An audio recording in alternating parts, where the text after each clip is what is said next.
আদিবাসী কর্মী সমাজ আমাদের যে ঘোষিত কর্মসূচি, যেটা আমাদের 5-6 ফেব্রুয়ারি ক্যানকেছে পাহাড় মুরগুমাতে ঘোষণা করেছিলাম, 3টা কর্মসূচি। সবচেয়ে বড় হচ্ছে 20 সেপ্টেম্বর রেল টেকা, আর একটা হচ্ছে আমাদের সর্বস্তরে অর্থাৎ প্রাথমিক স্তর, মাধ্যমিক স্তরে এবং উচ্চ মাধ্যমিকে আমাদের কুড়মালি ভাষায় পঠন পাঠন। আর একটা ছিল আমাদের যেটা এই যে ডিএলআরও, এই যে বিএলআরও, আজকে আমাদের জঙ্গলমহলে, কাঁসাই, শিলাই, সবর্ণখা, দামোদর এই নদীগুলো বহে গেল, আমার নদী বলতে পারছি না। আজ বালি লুট হচ্ছে, আজকে আমার পাহাড়ের পাথর লুট হচ্ছে, আজকে আমাদের মাটি লুট হচ্ছে। West Bengal development corporation limited করে আর ব্রিটিশি কায়দায় সব লুট হচ্ছে। আজকে নিজ ভূমি পরবাসীর মতন আমার ঘরের বালি আমাকে কিনতে হচ্ছে 6,000 টাকা, 5,000 টাকা। কেন কিনবো? আজকে আমাদের রাজনৈতিক দলের ব্যক্তিত্ব, নেতৃত্ব, এরা আজকে চুর। না বিজেপি, না টিএমসি, না সিপিএম, না কংগ্রেস, কেউ কোনো কিছু এই লড়াইয়ে নাই। তাই আমরা বলেছি এই অপরিবেশকতার বিরুদ্ধে একদিকে লড়াই। আমার দাবি যে ওই অপরিবেশকতার বিরুদ্ধে, আর একদিকে মানুষের এই যে মিউটেশন, কনভার্সেশন, ওয়ারিশন, বিভিন্ন কেসে আজকে জর্জরিত। আজ আমার জমি আজকে অন্য লোকের নামে, ওর জমি এর নামে বিভিন্নভাবে মানুষের হ্যারাসমেন্ট হয়েছে। এই হ্যারাসমেন্ট বা হয়রানির বিরুদ্ধে কেউ জানে না তার জমিটা কার নামে উঠে গেছে। আজ পর্যন্ত আমার নামে আছে, কালকে জমিটা কার নামে হয়ে যাবে, এবং সেইটা চেঞ্জ করতে তার 3 বছর যাবে।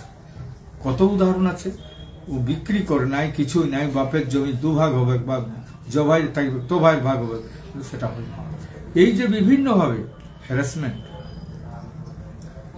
এরাকে আমরা ডেপুটেশন দিয়েছি ইতিপূর্বে অনেকবার, সব বিএলআরকে দেওয়া হয়েছে, ডিএলআরকেও দেওয়া হয়েছে।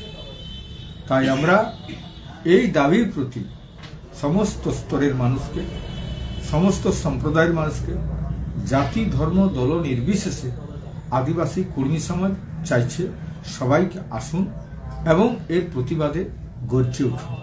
কেউ কোনো রাজনৈতিক দলে এইভাবে শোষণ বঞ্চনার বিরুদ্ধে, আমার যে জঙ্গলমহলের টোটাল শোষণ বঞ্চনা, এই বঞ্চনার বিরুদ্ধে কেউ লড়ে না। এবং যে হ্যারাসমেন্ট করছে বিএলআরওরা, মমতা ব্যানার্জি নিশ্চয়ই স্বীকার করেছে, বাস্তব হুবুরা বসে আছে ওখানে, আমরা সবাই জানি। তো এদের বিরুদ্ধে আমাদের লড়াই, এই লড়াই আগামী 21 এপ্রিল আমরা শুরু করছি। ওখান থেকে 1:30 থেকে 2টার মধ্যে শুরু করব এবং অনির্দিষ্টকালের জন্য বসে যাব। আমরা সবাইকে রিকোয়েস্ট করছি এই জন্যে আপনারা আসুন এবং আপনার কাগজপত্রে কি কি অসুবিধা আছে, আপনার উপর কি ধরনের বঞ্চনা, আপনার উপর কি ধরনের শোষণ হচ্ছে, আপনি এতদিন যাওয়া আসা করে কেন হয় নাই, সব কাগজগুলো আপনারা স্থানীয় নেতৃত্বকে আপনারা দিবেন, সবগুলো ফাইল করে নিয়ে আসবেন, আমরা সবগুলো জানাই। প্রত্যেকটা লোকের যে ঝামেলা আছে, সব ঝামেলাগুলো আমরা এখানে ফেস করব। আমাদের 7 দিনও হতে পারে, 10 দিনও হতে পারে, অনির্দিষ্টকালের জন্য সময় দেওয়া হয় না। আর সরকার যদি সেইভাবে যদি করে, তা আমরা বলবো ঊর্ধ্বতন নয় আর বিএলআর নয়, সব বিএলআরকে ডাকতে হবে, ঊর্ধ্বতনকেও ডাকতে হবে, আর আমরা সেইখানে সবকিছু মোকাবিলা করি। এই জন্য আমরা আরো বলেছি, এই যে পর্চাতে জাতির উল্লেখ নাই, জাতির উল্লেখের আজকে প্রয়োজন আছে।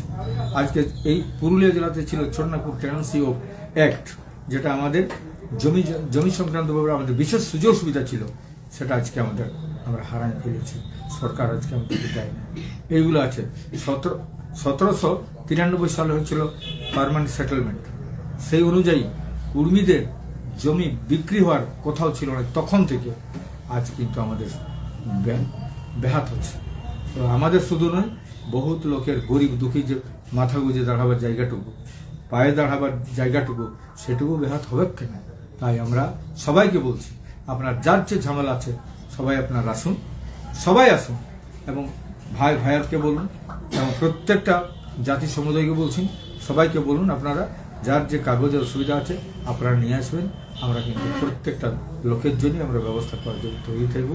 আগামী 21 এপ্রিল একদম মিছিল শুরু হবে 1টার সময় পুরুলিয়াতে, এবং প্রত্যেকটা জেলাতে বলবো আপনারা ঝাড়গ্রামে, পশ্চিম মেদিনীপুর, বাঁকুড়ায়, প্রত্যেকটা জায়গায় আপনার নিজের নিজের জেলার সমস্ত কর্মীরাকে সবাইকে বলুন নিজের নিজের জেলায় এই অংশগ্রহণ করবে এই কর্মসূচিতে। আমরা পুরুলিয়াতে কর্মসূচিতে আপনাদেরকে সবাইকে আহ্বান জানাচ্ছি। জোহার, নমস্কার, জয়।